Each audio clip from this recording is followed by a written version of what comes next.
frères et soeurs. Tu te réveilles le matin, tu es en paix, tu es en joie, tu es content. Et quelqu'un t'appelle. Il te donne une nouvelle. Yes. Ça débute ta journée. Parce que tu as entendu. Amen. Bien-aimé, n'aimez jamais. Mais malheureusement, c'est ce que l'homme aime. N'aimez jamais ça. Des gens qui vous appellent tout le temps pour vous annoncer de mauvaises nouvelles. Repoussez ces gens-là. Ils vous rendent pas service. Amen. Chaque fois qu'elle vous appelle, tu sais, je t'appelle. Il y a un tel qui a dit, il y a un tel qui a fait. On a parlé de toi. Bien-aimé, un homme, une femme, pour ne pas critiquer la monde, il n'existe pas. Si tu ne fais pas contre tes critiques, meurs. Amen. Mais tant que tu es vivant, il y a des gens qui parlent contre toi. À juste titre, à tort ou à raison. Amen. N'aimez jamais ces mauvaises personnes. Ils ne vous rendent pas service. Des gens de FBI qui vont apprendre des nouvelles pour t'amener. Et pourtant, quand tu t'es réveillé, tu dis pas la joie. Mais tu sais, un tel comment il a parlé de toi. Regarde ce qu'il a dit. Et ton cœur est brisé. Tu n'avais pas l'amertume. Et l'amertume est entrée dans ton cœur. Tu n'avais pas la haine. Et la haine est entrée dans ton cœur. À cause de ce que tu as entendu. C'est pourquoi Jésus disait, l'homme aura pour ennemi les gens de sa propre maison. Alléluia. Décelez, frères et sœurs, la source de votre malédiction. Pourquoi? Parce que lorsque la source est critique, la malédiction est traitée et est brisée. Mais aussi longtemps tu ne sais pas pourquoi tu tournes là. Amen. Pourquoi dans ta vie les jours démarrent? Pourquoi tu es toujours le dernier alors que tu dois être le dernier? Pourquoi quand un accident, ça arrive toujours à toi? Quand un malheur, c'est toujours toi qui es victime. Amen. Amen. C'est une malédiction qui est sur ta vie. Et je déclare ce matin sur votre vie que toutes les malédictions proclamées sur votre vie soient brisées. Au nom de Jésus-Christ. Tu es un plan parfait de Dieu. Tu es la première des œuvres de Dieu. Bien-aimé, quand Dieu t'a créé, il t'a créé pour un but précis, pour la gloire. Amen. Dieu n'a jamais créé quelqu'un pour souffrir. Amen. N'écoutez pas les mensonges du diable. Amen. Et ne prenez pas le diable pour Dieu. Yes. Yes. Dieu n'a jamais créé quelqu'un pour souffrir. La Bible est claire. Je connais les plans que j'ai formés pour vous. Ce ne sont pas les plans des malheurs, ce sont les plans des bonheurs. C'est ce que la Bible dit. Ah, je suis venu accompagner les autres dans le monde. Non, c'est les autres qui vont t'accompagner. Mais combien de gens ont accepté ces mensonges du diable? Qu'il est là pour souffrir. Qu'il est venu accompagner les gens dans le monde. Sa vie ne sert à rien. Alléluia. Amen. Et la Bible dit que son plan, ses plans dans ta vie ne sont pas les plans des malheurs, mais les plans des bonheurs. Bien-aimés, je voulais vous garantir ce matin qu'ils soient tes enfants, qu'ils soient ton père ou ta mère. Oh, sur la terre, personne ne peut t'aimer comme Dieu t'aime. Je vous garantis, j'aimerais que vous entendez cette dimension-là. Personne ne peut t'aimer comme Dieu t'aime. Un homme ne pourra pas te pardonner. Mais si tu mets tes genoux par terre, tu dis Père, pardonne-moi, il te pardonne. Alléluia. C'est important de comprendre ce bien-aimé. Personne ne peut t'aimer et prendre soin de toi comme Dieu peut prendre soin de toi. Alléluia. Parce que simplement aujourd'hui, l'homme il est comme ça, bien-aimé. Beaucoup d'entre vous, là où vous venez, les problèmes vont traverser. Si Dieu n'était pas avec vous, vous ne serez pas vivant. Vous le savez. Parce que simplement l'homme il est reconnaissant. L'homme il est reconnaissant. Vous avez été abandonné par ton mari. Ta femme t'a abandonné. Ton père, ton propre père t'a abandonné. Tes frères et soeurs, les mêmes amis t'ont abandonné. Quand tu manquais ou dormir, Amen. Ta sœur a refusé. Non, moi je ne veux pas qu'il vienne causer des choses dans mon foyer. Amen. Mais vous savez, bien aimé, quand tout va bien, tout le monde vous aime. Les vrais amis, vous les sauver dans les malheurs. Quand quelqu'un te fuit, quand tu souffres, toi, par contre, il faut le fuir. Quand quelqu'un te fuit, quand tu souffres, c'est un indicateur. Quand le problème va terminer, il faut que toi puisses le fuir. Les bonnes personnes, ceux qui vous portent dans leur cœur. Alléluia. Ce sont des gens qui sont avec toi quand tu souffres. Quand tu traverses les déserts. Alléluia. Des gens qui t'accompagnent, qui t'appellent et disent c'est pas grave, fortifie-toi. Ça va passer. Dieu te fera. Des gens qui mettront les genoux par terre. Seigneur, j'ai écouté ma soeur qui souffrait. Interviens-tu. Ce sont des gens qui t'aiment. Et des gens qui mangent avec vous, sont avec vous. Quand tout va bien, vous devez vous méfier. Amen. Amen. Amen. Jésus le guérissait. Il multipliait les pains et les poissons, il les suivait. Mais quand on l'a arrêté, on l'a abandonné. Il s'est retrouvé le gauche à droite, seul. Même Pierre qui a dit, jamais je peux te régner. Là où tu seras, même à la mort, je te suivrai. Il a régné son maître. Amen.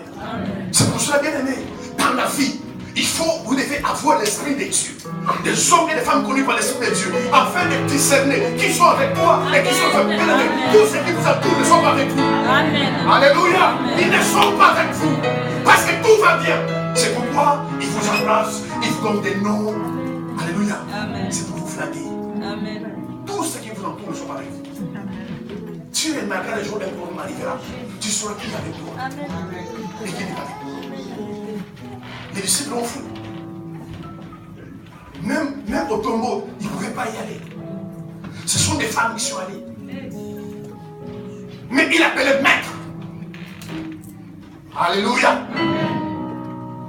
Et nous avons vu la source. La première source des malédictions. La première malédiction vient de Dieu lui-même. Et c'est une malédiction que vous devez éviter. Quelqu'un peut dire Amen. Amen. Quelqu'un peut dire Amen. Amen. Pourquoi ma soeur? Parce que si Dieu te maudit, aucun prophète, aucun pasteur n'est pas de cette malédiction. Souvent les gens par ignorance. C'est pourquoi j'ai dit frère et soeur, je refuse que vous soyez ignorants. Oh non, Dieu maudit. Amen. Dieu n'a jamais changé. Il bénit, mais il maudit aussi. Genèse 12, 3, il a dit à Abraham, je bénirai celui qui te bénira et je maudirai celui qui te maudira. Oh non, Dieu ne maudit pas, il est tellement beau. Non, bien aimé, Dieu maudit. Et la plupart des gens de l'Église, surtout les chrétiens des églises, sont dans la malédiction divine. Bien aimé, tes prières, tes jeûnes ne peuvent enlever la malédiction divine. Parce que parmi toutes les malédictions, la malédiction de Dieu est la pire des malédictions. Amen. Amen. Dieu a maudit l'homme. Tu mangeras à la sueur de ton front. Dieu a maudit la femme. Je rendrai tes grossesses pénibles. Dieu a maudit le serpent. Tu mangeras la poussière de la terre. Et jusqu'aujourd'hui, ces malédictions sont éternelles. Alléluia. Faites attention, les soeurs, les frères, à la malédiction qui vient de Dieu. Parce qu'aucun homme ne peut arriver. Et nous avons vu les raisons, 4 raisons pour lesquelles Dieu maudit les gens. La première raison, bien aimé. Amen. Je dis Amen. Amen. Bien aimé, ne venez pas à l'église. S'il vous plaît. S'il vous plaît. Ne venez pas à l'église. Parce que tu viens chercher une femme. Amen. Ou chercher Marie. Amen. Aujourd'hui, c'est ça que les gens viennent à l'église. Et un ami m'a parlé la fois passée. Le pasteur, c'est un ami du pasteur. Trouve-moi une femme dans ton église. Amen. Amen, mon frère, moi je ne peux pas faire ça. Quand vous venez à l'église, ne venez pas par sentiment. L'éternité existe. Alléluia. L'éternité existe. Tu n'es pas éternel sous la terre. Les nombres de nos jours sur la terre sont comptés. Venez à l'église, s'il vous plaît. Vous serez votre âme. Amen. Amen. Arrêtez de courir derrière le monde. Amen. La Bible dit n'aimez pas le monde, ni les choses qui se trouvent dans le monde. Parce que ce qui trouve dans le monde, au gré de la vie, convoité de la chair, ces choses passera. Le monde y compris. Mais Dieu, sa parole, demeure éternelle. Vous ne pouvez pas faire, frères et sœurs, 10 ans dans cette église et ne pas porter les fruits. C'est pas possible. Et malheureusement, il y a des chrétiens qui sont comme ça. Ils sont chrétiens qu'à l'église. Qu'à l'église. Jésus à la maison. Avec sa femme, avec son mari. C'est pire qu'un païen. C'est pire que les païens. Amen. Amen. Si vous êtes intelligent, je vous pose la question. Parce que ma Bible me dit, dans Proverbe 3:33, que la malédiction de Dieu est dans la maison du méchant. Et pour Dieu, le méchant, c'est qui? Le méchant, c'est lui qui n'a pas Jésus. Et beaucoup de choses de l'église, ils n'ont pas Jésus. Amen. Leur vie de sacrifice. Regardez les fruits que les gens ont dans les églises. Regardez les fruits. Il était dans le monde, alcoolique. Il vient à l'église. Les frères qui s'assoient à côté de toi, ils supportent. Il les casse. Amen. Amen. Bien-aimé, Josué a dit, nous devons choisir qui nous voulons servir. Amen. Parce que moi et ma maison, à quel moment vous devez choisir si tu devais suivre Dieu ou tu ne devais pas suivre Dieu. Tu étais dans le monde, tu courais derrière les femmes. Tu viens à l'église, tu es pareil. Amen. Tu veux connaître l'état civil de toutes les femmes à l'église. Frère, tu connais cette fille, il est marié ou non. Et l'autre là-bas, c'est l'autre là-bas. Et tu es à l'église. Amen. Amen. Et c'est pareil pour les femmes. Elle vient à l'église juste pour chercher des hommes. Et si tu vois des frères comme moi, toujours cravate, costume. Alléluia. C'est qui vient en jean, en sandales, c'est pas son problème. Mais quand vous faites costume, cravate, frère, bonjour. Et puis des bisous. Pourquoi tu fais pas des bisous à l'autre là?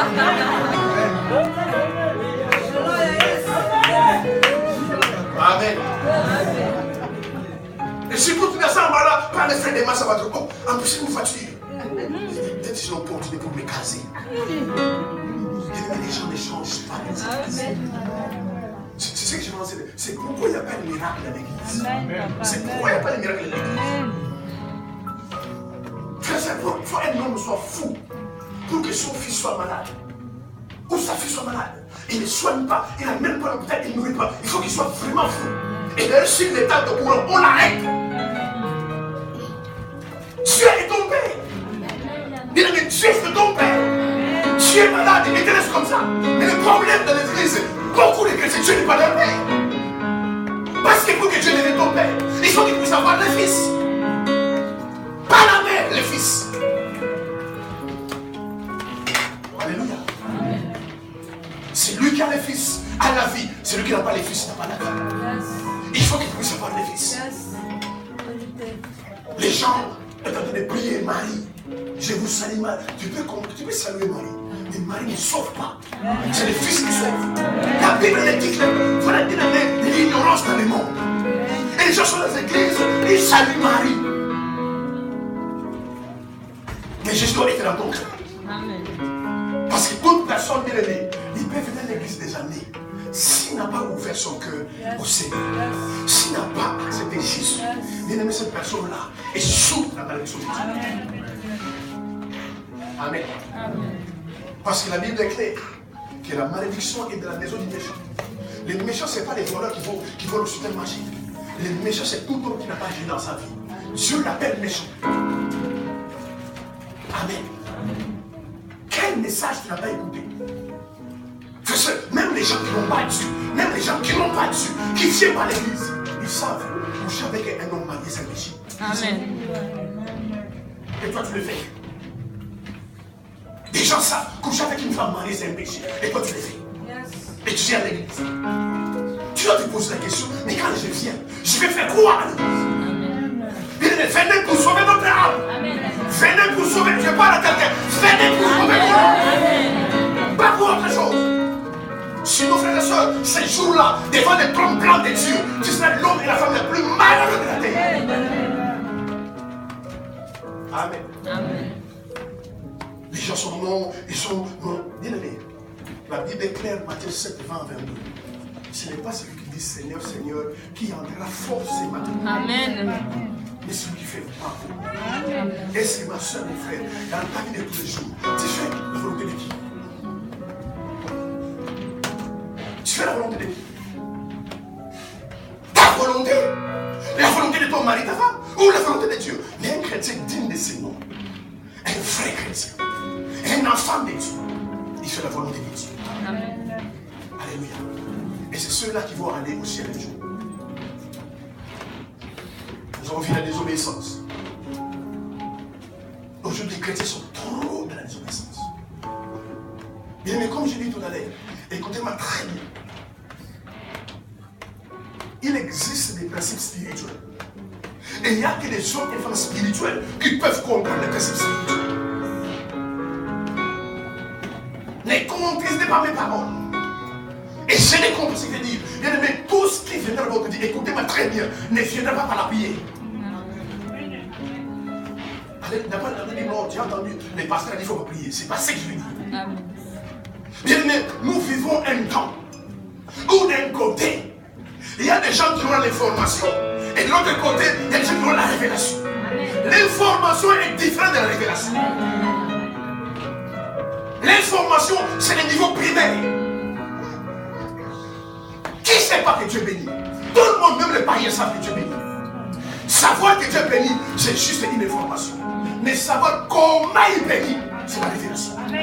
Et beaucoup de chrétiens n'ont pas accès à la révélation de la parole. C'est pourquoi vous allez voir. Il vient de sortir à l'hôtel avec une copine et un copain. Mais tu l'appelles, non, je t'ai appelé ces derniers temps, mais ton téléphone était fermé. Non, j'étais en gêne. Il s'est passé sur l'hôtel. Amen. Amen. Et puis les gens s'étonnent, ils se plaignent que Dieu n'entend pas. Parce que dans l'ignorance fait que quand les gens ont besoin de certaines choses, il faut aller prier, il faut aller gérer. Mais je vous dis ce matin, frères et sœurs, dans votre marche chrétienne, tout ce qui viendra dans votre vie ne viendra ni par les gens ni par la prière. Amen. Il y a certains principes, et ce n'est pas à quelqu'un ici, certains principes, tu les mets en place, et Dieu le devait petit à ta vie. Et c'est ce qui est élevé à moi. L'obéissance. L'obéissance. Quitte la maison de ton père, de ta patrie. Et je te montrerai un pays où tu es. Qu'est-ce qu'Abraham a fait? Est-ce qu'il a gêné? Non. Est-ce qu'il a prié? Non. Il savait écouter la voix de Dieu. Il savait que si Dieu me parle, il a pris sa femme. Il est parti. Ce sont des bien-aimés, les hommes et les femmes que Dieu cherche aujourd'hui. Les hommes d'obéissance. Parce que devant Dieu, c'est ton obéissance qui compte. Et non pas les sacrifices. Les gens sont trop dans les sacrifices. Mais Dieu, lui, est dans l'obéissance. Si tu veux voir la main de Dieu, frère et sœur, tu veux voir la main de Dieu, obéir à Dieu. Et le fait que tu n'obéis pas à Dieu amène la malédiction dans ta vie. Lisez votre livre. Saoul n'a pas perdu le trône d'Israël parce qu'il a commis la vulgaire. Saoul n'a pas perdu le trône d'Israël parce qu'il a commis un péché. Parce qu'il a désobéi à Dieu. Toute désobéissance dans votre vie attire la malédiction de Dieu. Je vous mets ici, frères et sœurs. Si dans votre vie de tous les jours, frères et sœurs, vous venez à l'église pour venir et vous êtes dans la désobéissance, la désobéissance provoquera dans ta vie la déception de la paix. Parce qu'une personne qui obéit à Dieu ne sera jamais lâchée par ici. Bien, mais je vous garantis, même si autour de vous les gens se marient, les gens bénissent, restez dans l'obéissance. Dieu ne te descendra pas. Restez dans l'obéissance. Celui qui est dans l'obéissance, le ciel fait sous sa vie. Bien aimé, aucun de nous, je vous garantis,